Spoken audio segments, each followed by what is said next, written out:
Outgunned and outmanned, but Ukrainian forces are still putting up a valiant fight for their sovereign nation as Russian troops attack from land, sea, and air, threatening to take everything from them, including their lives. Hundreds of thousands of people trying to flee the violence into neighboring countries now as Putin continues his rhetoric, placing nuclear-capable units on high alert, threatening nuclear war as talks between Russia and Ukrainian delegations take place in Belarus. The UN General Assembly meeting today, right now, in an emergency meeting discussing the invasion of Ukraine. We have team coverage from ABC News senior investigative reporter Aaron Katersky, who is in Lviv, also ABC's Paul Lipoff from Poland. Aaron, let's start with you. What do we know about these talks right now that Russian and Ukrainian delegation in Belarus as you continue to witness the ongoing fighting from where you are?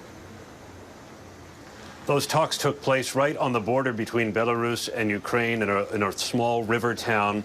Each delegation arrived, sat around a long table. The talks lasted for a number of hours, and crucially, there was a second round. So we're not sure that there was any immediate progress, but at least they agreed to keep talking. And we heard a rather conciliatory statement from Ukrainian President Zelensky's office saying that they seemed to go well and that Ukraine had asked for a ceasefire. But just as soon as word came the talks had ended, at least for this round, came another big blast in the suburbs of Kyiv. So the fighting is still raging. Heavy fighting in the eastern city of Kharkiv, but that blast in Kyiv was one of the biggest ones that people had heard since the fighting began. Curfew had already been underway. It started early, anticipating another potentially treacherous night ahead, Kira. All right, well, Phil, let's talk about where you are. At least 352 civilians now killed. Hundreds more have been wounded.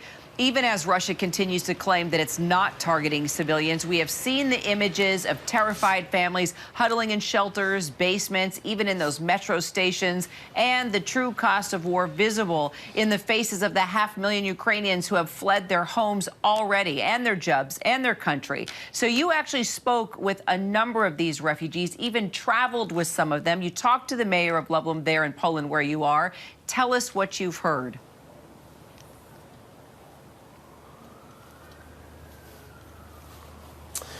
Well, Kira, there is the fighting that is going on. Aaron talks about the talks that happened today. You speak about the UN General Assembly. All of this is going on, and it is all so important. First, that everybody stays safe as they can over in Ukraine, and then the world respond to this. But what we've been covering here in Poland, down on the border yesterday, as you mentioned, about an hour and a half from here, and then today in Lublin, which is an hour and a half from the border. So yesterday, we spoke with refugees who just came across the border. We found one family that we reported on yesterday, and we traveled with them to find shelter. The man you're looking at right here is the mayor of Lublin, Poland.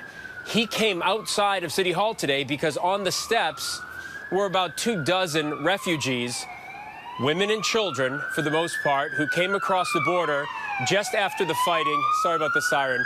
Just after the fighting began, and they are holding their children, they are holding their country's flag, and they were just weeping. I spoke to one woman who said her husband told her, get the 2 kids in the car and get across the border to Poland. I have to stay here to fight.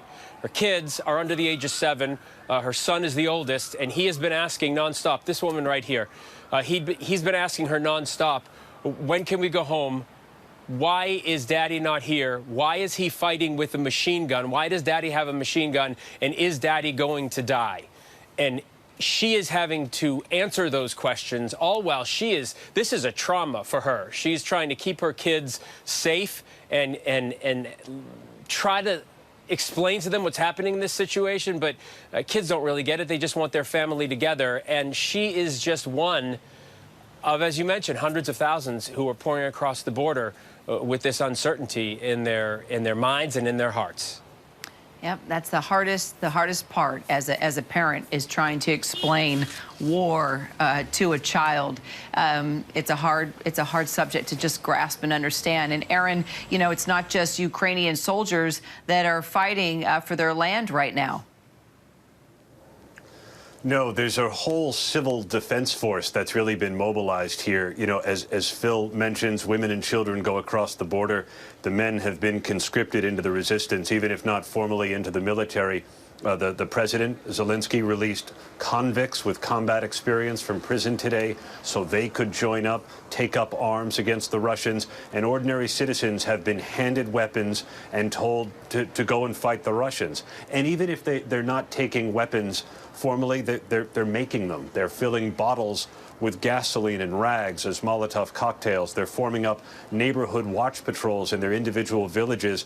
Out of suspicion, Russian saboteurs are going to come and try and disrupt life from within. All of that is happening as the country remains on war footing. Aaron, Phil, thank you both so much. We'll continue to talk throughout the afternoon. Hi, everyone. George Stephanopoulos here. Thanks for checking out the ABC News YouTube channel. If you'd like to get more videos, show highlights, and watch live event coverage, click on the right over here to subscribe to our channel. And don't forget to download the ABC News app for breaking news alerts. Thanks for watching.